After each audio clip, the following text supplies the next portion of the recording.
Today's chapter, we are going to focus on consideration, chapter 12.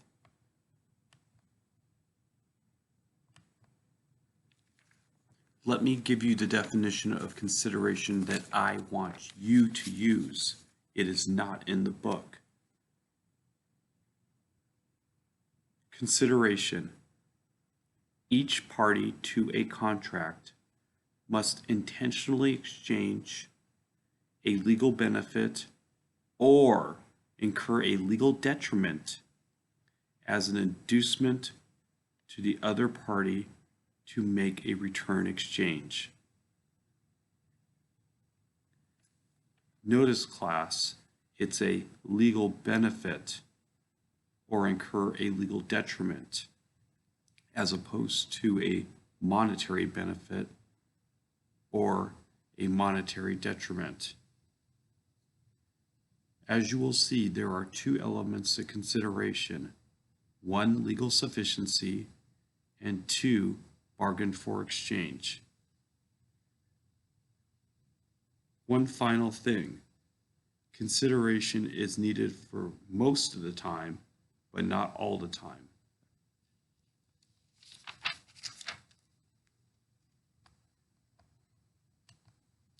As I just stated, there are two elements to consideration.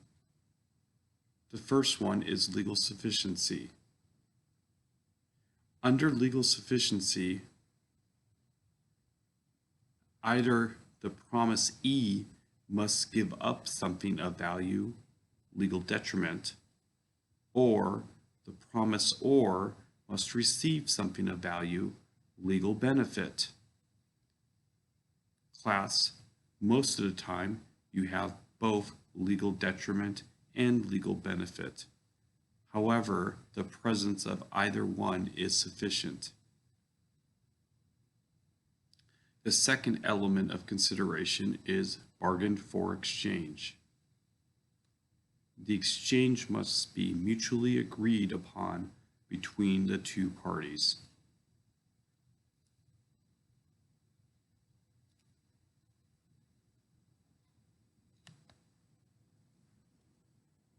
I have drawn up on the whiteboard an example of legal sufficiency. First of all, let's look at a unilateral contract, or one promise. Remember, the offeree accepts by doing the act. So if B paints A's house, A will pay B $2,000. We know that there's only one promise, the promise made from A implicitly to B. So if you notice the number 1 under unilateral contract, A is the promisor, as noted by the OR, and B is the promisee, as noted by the double E. I have visually drawn the statement on the board. At the top part, A promises to pay B $2,000 for B's act of painting A's house.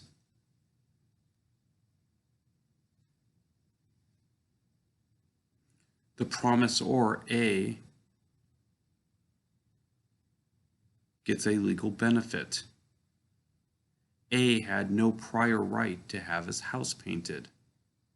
In addition, the promisee, B, incurred a legal detriment. B had no prior duty to paint the house. For a bilateral contract, you know that two promises have to be exchanged. So if A promises to sell his car to B, B will pay A $20,000. Even though the word promise was only stated once, two promises were exchanged. So looking at the visual at the bottom half here, there are two promises. The first promise is denoted by 1, the second promise is denoted by 2. Let's look at the first promise first. With regards to the first promise, A is the promisor and B is the promisee. A promises to pay B $20,000. So looking at the first promise, the promisor A gets a legal benefit because A had no prior right to the car. In addition, the promisee to the first promise B incurs a legal detriment because B had no prior duty to sell the car. Now let's look at the second promise as denoted by number 2. B's promise to sell the car to A. In this time, B is the promisor and A is the promisee. Our promisor B incurs a legal benefit because B had no prior right to receive $20,000. A, the promisee, incurs a legal detriment because A had no prior duty to sell or to pay $20,000. The best way that I can show you legal sufficiency, the first element of consideration, is by drawing it out. I would highly encourage you to also draw it out and then write it out, and then it makes a lot more sense.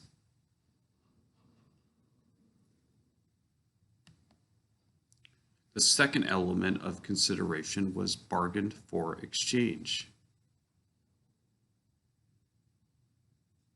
It had to be freely bargained for. Now let's look at some of the issues surrounding consideration. First issue I want to look at is adequacy. Remember, legal value has nothing to do with adequacy of consideration, which means that parties are freely allowed to enter into a deal, and sometimes one party gets the better end of the deal than the other party. That's okay, as long as the parties freely entered into it. The law does not care about adequacy. However, there are some exceptions.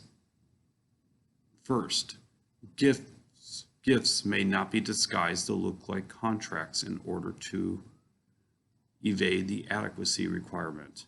So an agreement to pay somebody $100 in exchange for $500 is not consideration. That would be a sham agreement. The same would go for nominal consideration, which means if you painted my house, I will pay you 1 penny.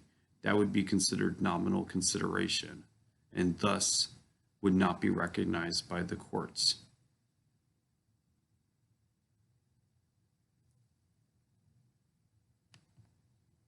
The next 2 slides will look at what is known as pre-existing duties. The general rule is that agreeing to perform a pre-existing duty is not consideration. Why? Because the promisor, the person who made the promise, already has a duty, so he or she is not giving up anything of legal value. Remember, under legal sufficiency, you must give up something of legal value. That is required.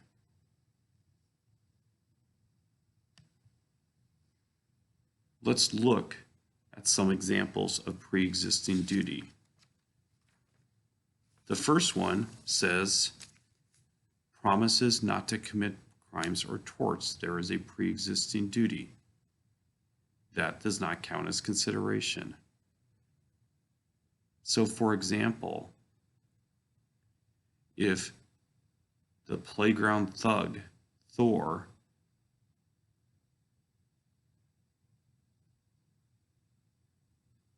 if Mary, who is afraid of Thor, offers to pay Thor $50 so that Thor does not beat her up, there's no consideration because every member of society has a pre-existing duty not to commit crimes or torts.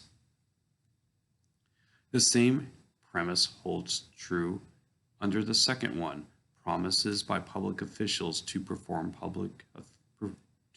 their official duties. So paying a police officer $50 to watch your store is not consideration because the police officer has a pre-existing duty to protect and serve. Let's take some time to talk about number 3 and number 4. Number 3 is promises to perform pre-existing contractual duties. And as you can see here, there is the old common law rule A and the more modern application under the Uniform Commercial Code for the sale of goods. Under the old common law,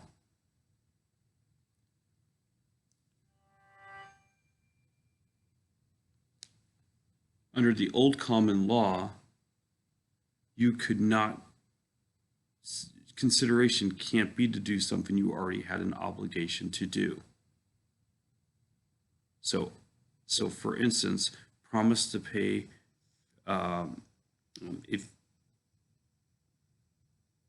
class, that was just the bottom line. There were some exceptions. So for instance, an exemption would be unforeseeable difficulties that made the performance impossible or highly impractical can make promise enforceable. However, things that are not enforceable or such unforeseeable are such things as strikes, price increases, and bad weather. The Uniform Commercial Code, as you have learned by now, tends to be more softened on the draconian rule that says that promises to perform pre-existing duties is not consideration. Here, as you can see, if it's commercially reasonable and freely agreed to, promises to alter existing contracts for the sale of goods is enforceable.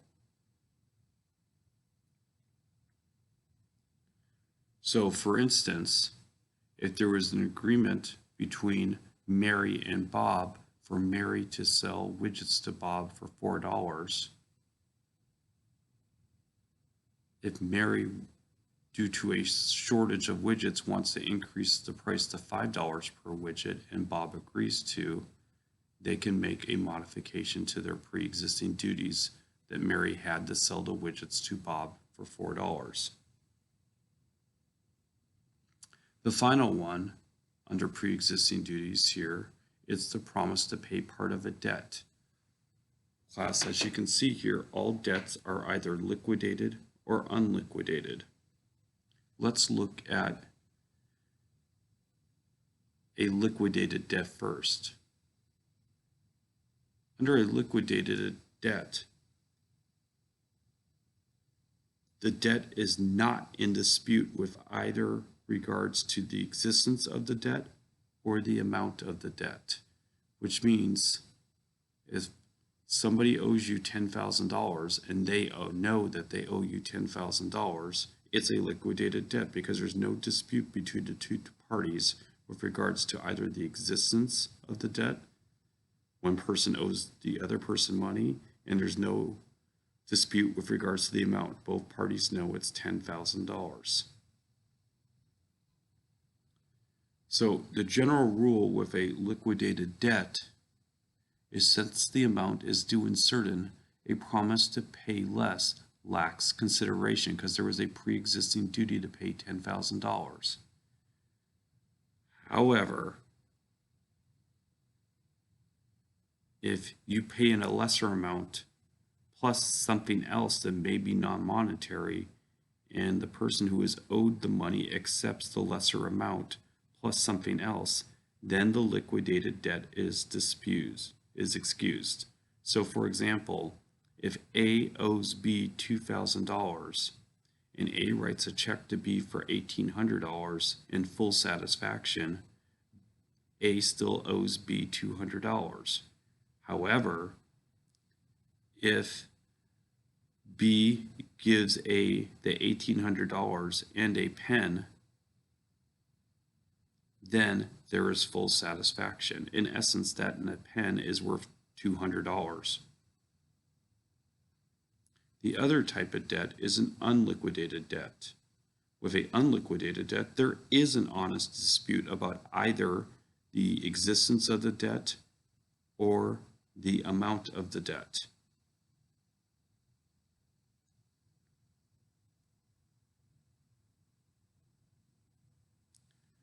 So for instance, let's say that Frank is caught jaywalking and is sent to jail awaiting trial. Frank calls me up and says, I need help getting out of jail. I tell Frank, I will do my best and I will charge you for my quote unquote reasonable services.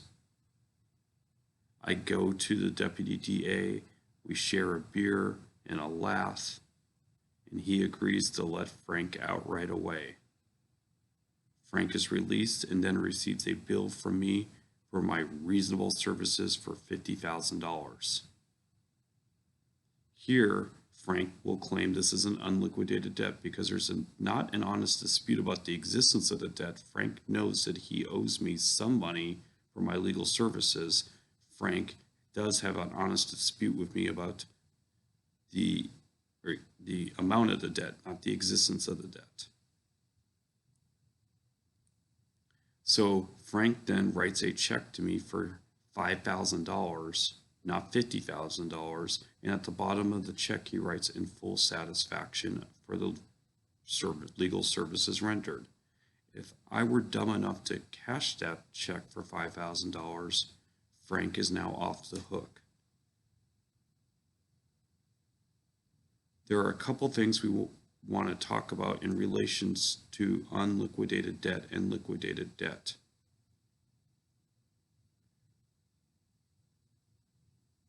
The first one with regards to a liquidated debt is the notion of a composition.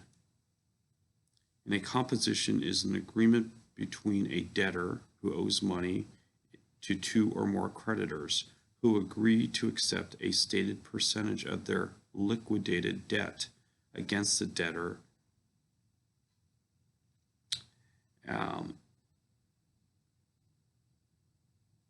in full satisfaction of their claims. So let's say, for instance, I owed 5 people $1,000 each, but I only have $1,000 to pay back. If those 5 debtors agree through a composition for me to pay them back $200 each as opposed to the $1,000 that I owe them, that is a composition. With regards to a unliquidated debt, an unliquidated debt, we have what's called an accord and satisfaction, and that is known as a term for settling a disputed claim.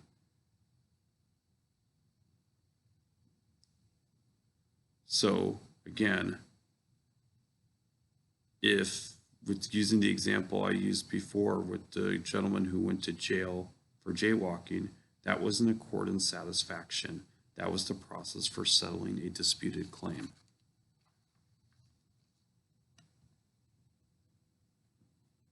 Other things to note with regards to consideration. The general rule is that consideration given in the past is not consideration, because the promisee's performance, the double E's performance, was rendered before the promisor's, the OR's promise was made. This, in essence, is not bargain for exchange, the second element of consideration. So, for example, Frank's great-grandmother says to Frank, quote, I'm glad you quit smoking last year, so I'm going to give you $500 for your birthday, end quote. This is not a contract because there was no consideration.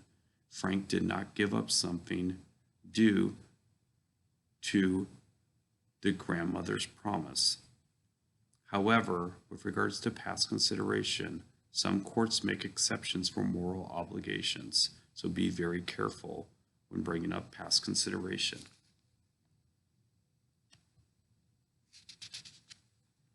Remember, it's for an act or not an act with a unilateral contract.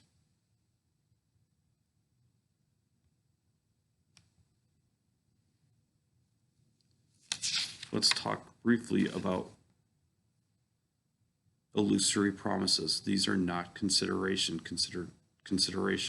Illusory promises are worded in such a way to allow the OR, the promisor, to decide if he or she wants to perform, thus are not legally enforceable. So, for example, if I make a promise to buy from you all the wheat that I desire, that is considered illusory because you have no idea what I desire. It could be 1 bushel of wheat, it could be 5 billion bushels of wheat. So as I said, most of the time at the beginning of today's lecture, you needed to have consideration. However, there are 4 examples of there are 4 ways where you do not need to have consideration and you still have a contract. The first exception to the requirement for consideration is known as promissory estoppel. You guys should know this by now as its other term, detrimental reliance. Remember, there were 3 elements needed for promissory estoppel: a promise made by the promisor to the promisee that's likely to induce reliance by the promisee that results in action by the promisee that results in an injustice because the promisee relied on the promise that was not a contract to his or her detriment. The second exception to consideration also sort of has a tinge of promissory estoppel. The second exception is charitable contributions. So when you promise to make a gift to a charity,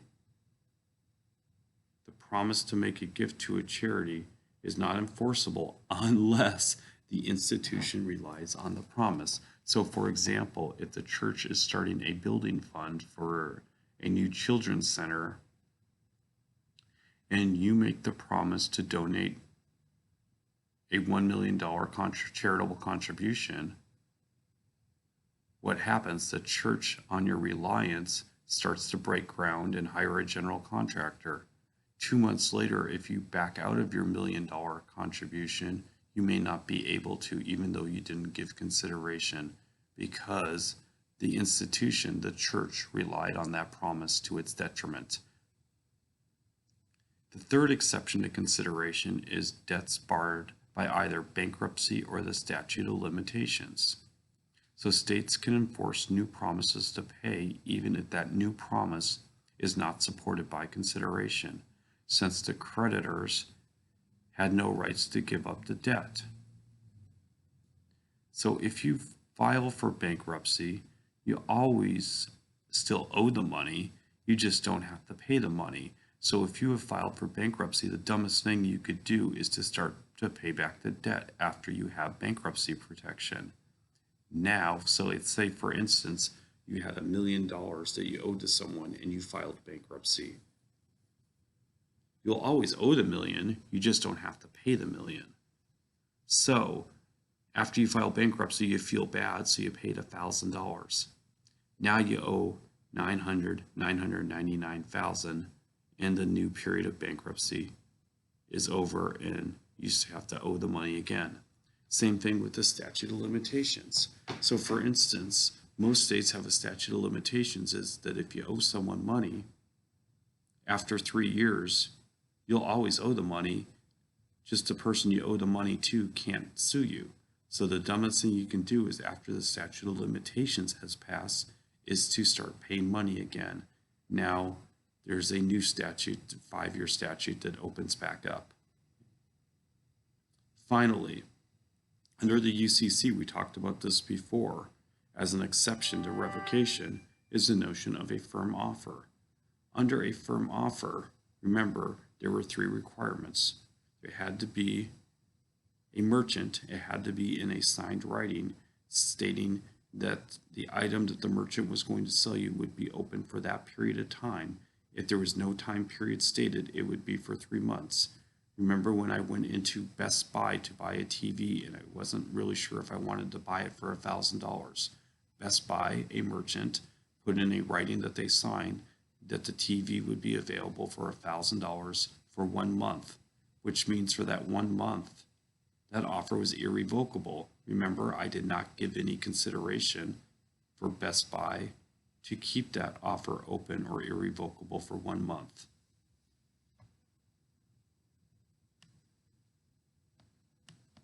As you can see, consideration is a tough concept to understand. My advice to you, as always, is to read the chapter and go through the examples. Have a good day.